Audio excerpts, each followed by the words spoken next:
Hello বন্ধুরা, বাংলা ভুরিভোজে সবাইকে স্বাগত। আজ আমি শেয়ার করব অত্যন্ত সুস্বাদু মাছের ঝোলের রেসিপি। আমরা প্রায় প্রত্যেকেই মাছে ভাতে বাঙালি, এর সত্যতা অস্বীকার করার উপায় নেই। তাহলে বন্ধুরা, আর দেরি না করে কাতলা মাছের ঝোলের রেসিপিটা কিভাবে তৈরি করি শুরু করা যাক। প্রথমে এখানে আমি 5 পিস কাতলা মাছ পরিষ্কার করে ধুয়ে নিয়েছি। মাছগুলো একটু মোটা করে কেটে নেওয়া হয়েছে। এবার এটার মধ্যে নুন, হলুদ আর সর্ষের তেল দিয়ে ভালো করে মাখিয়ে নেব। পরিমাণ মতো নুন দিয়ে দেব। তবে কিন্তু বাঙালির দুপুরের খাওয়া দাওয়া যেখানে মাছের ঝোল ছাড়া অসম্পূর্ণ। হাফ চামচ হলুদ গুঁড়ো দিয়ে দিলাম আর দেব সর্ষের তেল 1 চা চামচ। মাছের গায়ে খুব সুন্দর করে মেখে নিয়ে কড়াই গরম হওয়া পর্যন্ত সাইডে রেখে দেব।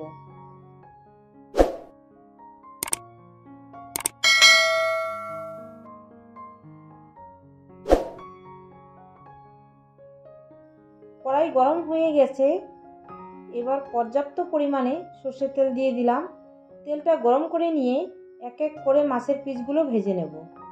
প্রথমে দুটো মাছের পিস দিয়ে দিলাম।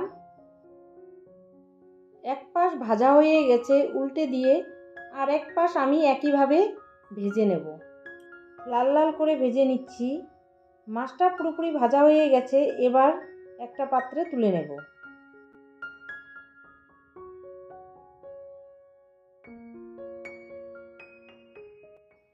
তারপর বাদবাকি মাছটা দিয়ে দিলাম।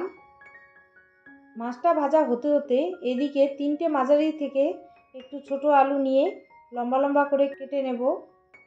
কাতলা মাছ তো অনেক রকমভাবেই রান্না করা যায়, তবে সেই সব চেনা রান্নার বাইরে আরও একটু অন্যরকম কিছু খেতে চাইলে কাতলা মাছ দিয়ে এভাবে একবার বানিয়ে নিতে পারেন। একবার খেলে স্বাদও ভোলার মতো নয়। আলুটা ঠিক এরকম মোটা করেই কেটে নিচ্ছি।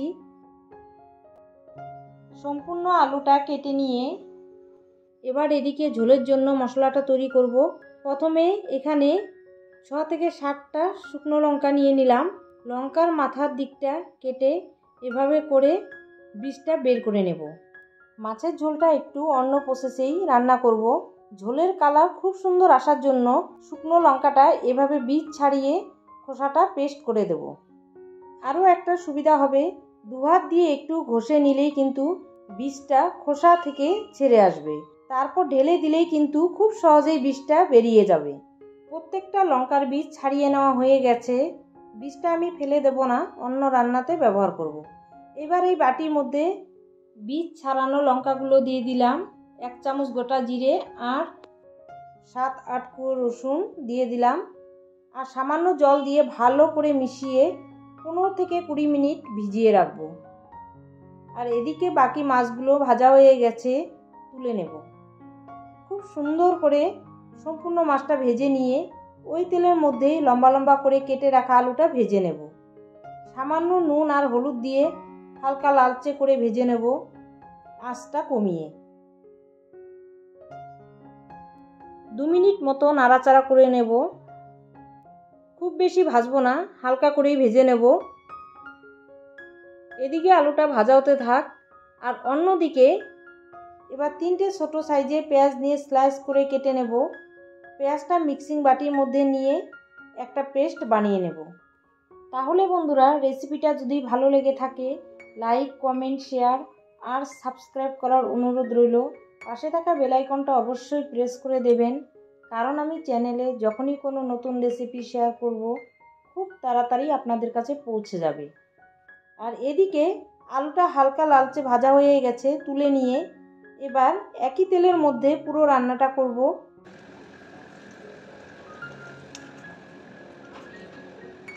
প্রথমে গোটা গরম মশলা দিয়ে দেব, 3টে এলাচ আর একটা দারচিনি স্টিক, 1 চা চামচ কালো জিরে আর একটা তেজপাতা দিয়ে ফোড়নটা কয়েক সেকেন্ড ভেজে নিয়ে হাফ ইঞ্চি আদা কুচি দিয়ে দিলাম।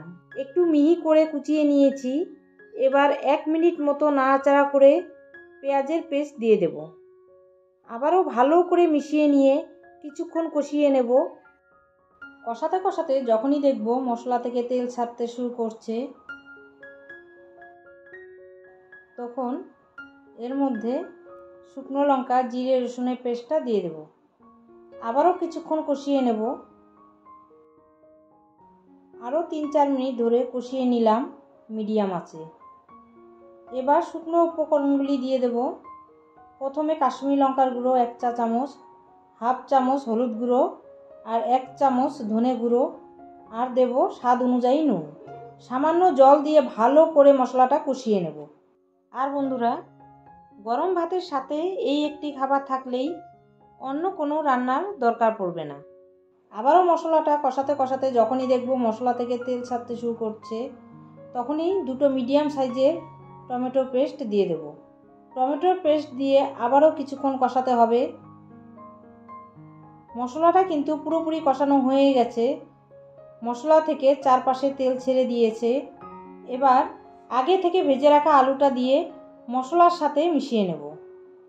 ভালো করে মেশানো হয়ে এলে এর মধ্যে ঝোলের জন্য পরিমাণ মতো গরম জল দিয়ে দেব।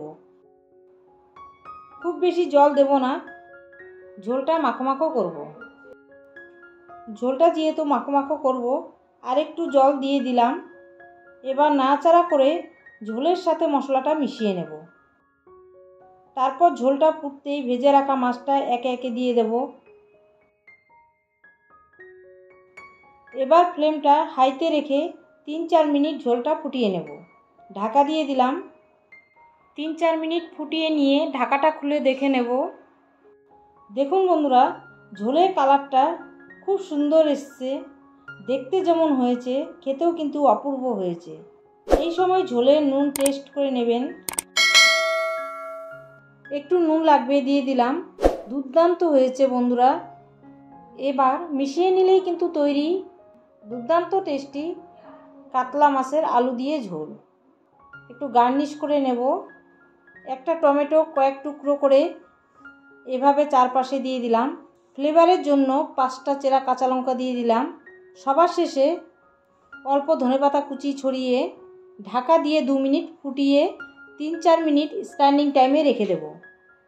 এবার একটা পাত্রে তুলে নিচ্ছি। আর বন্ধুরা, আশা করছি একবার এইভাবে ট্রাই করেই দেখবেন, আর আপনাদের মূল্যবান মতামত কমেন্টের মাধ্যমে জানাবেন কেমন হয়েছে। তাহলে বন্ধুরা, আজকের মতো এই পর্যন্তই। ভালো থাকবেন, সুস্থ থাকবেন। ধন্যবাদ।